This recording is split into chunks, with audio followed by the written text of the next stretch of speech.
দ্রব্যমূল্যের ঊর্ধ্বগতি ও বাজার কেন্দ্রিক চাঁদাবাজি বন্ধে বাজার তদারকি করতে মাঠে নেমেছে সাধারণ শিক্ষার্থীরা। তালিকা অনুযায়ী ঠিক দামে বিক্রি হচ্ছে কিনা খতিয়ে দেখেন শিক্ষার্থীরা। কাউকে চাঁদা না দিতে ব্যবসায়ীদের অনুরোধ করেন কোমলমতি ছাত্রছাত্রীরা। বিস্তারিত জানাচ্ছেন অভি আরিফ। নতুন সরকার, নতুন অগ্রযাত্রা, নতুন সম্ভাবনা। এমন সম্ভাবনাময় সময়ে নিত্য প্রয়োজনীয় দ্রব্যের বাজারে কেমন স্বস্তি এসেছে সেটি এখন দেখার বিষয়। দর্শক, আপনাদেরকে দেখাবো রাজধানীর কারওয়ান বাজারের আজকের বাজার দর।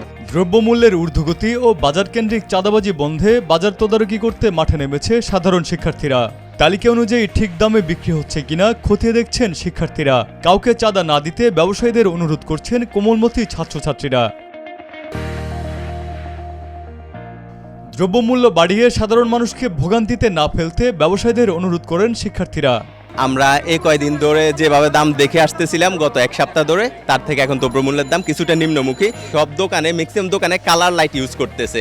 সেখানে আমাদের যারা কিনতে আসে কনজিউমার, তারা হচ্ছে প্রতারিত হন। দেখেন, আপনি যদি হচ্ছে পেঁয়াজের উপর একটা লাল লাইট দিয়ে দেন, লাল লাইট দিয়ে দেন, সেটা অনেক ফ্রেশ মনে হবে, কিন্তু অ্যাকচুয়ালি সেটা ফ্রেশ না। আপনি যদি কাঁচা মরিচের উপর সবুজ লাইট দিয়ে দেন, সেটা অনেক ফ্রেশ মনে হবে, অ্যাকচুয়ালি সেটা ফ্রেশ না। তো এই দোকানগুলোও আমরা বন্ধ করার ট্রাই করতেছি। শিক্ষার্থীদের চেষ্টা ও নতুন সরকারের পদক্ষেপে সিন্ডিকেট ভাঙা গেলে বাজারের নিত্য প্রয়োজনীয় দ্রব্যের দাম আরও কমবে বলে দাবি করছেন ক্রেতারা।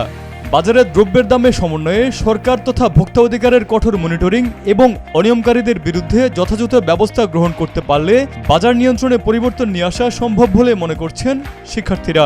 বাজার ঘুরে যা দেখলাম, দাম কিছুই কমেনি। আমি কয়েকজন মানুষের সাথে, সাধারণ জনতার সাথে কথা বলে দেখলাম, তারা বলছে পেঁয়াজের দাম যেমন ছিল তেমনই ছিল।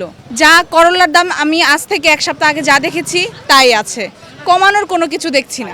আমি মনে করি এটা কঠোর শাস্তি ব্যবস্থা করতে হবে, কঠোর নজরদারি হতে হবে। আমি আজকে আসলাম, দেখলাম, চলে গেলাম, মনিটরিং করলাম, আবার অনেক দিন পর আসলাম, এটা হবে না। আমাদের করা নজরদারি থাকতে হবে। শিক্ষার্থীরা মূল্য নির্ধারণ ও সিন্ডিকেট মোকাবেলায় তৎপর জানিয়ে ব্যবসায়ী, ক্রেতা, বিক্রেতাদের এই ব্যাপারে সহযোগিতার অনুরোধ করেন তারা।